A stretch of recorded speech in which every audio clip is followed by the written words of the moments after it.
Protests in Jordan. What's causing the unrest and how is the government responding? Hello, I'm Anand Naidu and this is The Heat.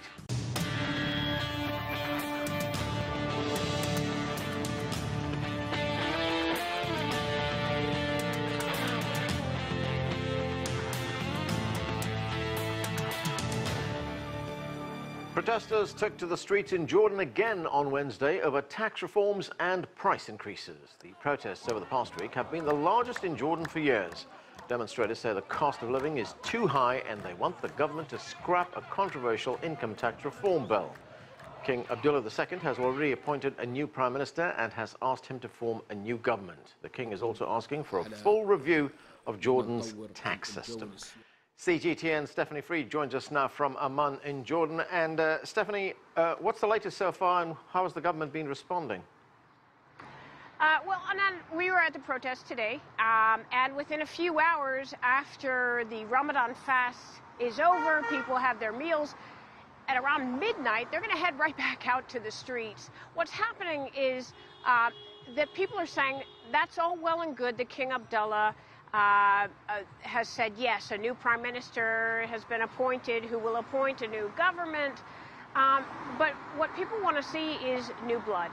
And I heard that from protesters. I also heard that from a person that I interviewed today, Anand. He used to be the deputy prime minister of this country, and he's a formidable economist also in the country.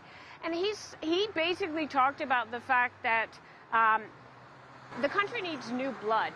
And he compared basically the new generation to the old generation. But let's go back to the taxes and the reforms. These are austerity measures, and it's a part of an agreement for the $40 billion debt that Jordan is in to get rid of that debt with the IMF, the International Monetary Fund, which is increase taxes and to cut the subsidies on wheat and petrol. But people are saying, we don't have the money.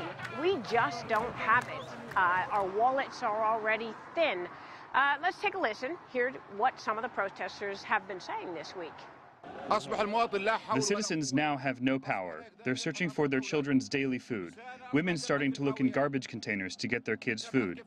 And every day we are surprised by rising prices and new taxes. The problem is not just the tax law. The Jordanian citizen right now, his pockets are empty, are completely empty. So the government has to listen to the sound of the people.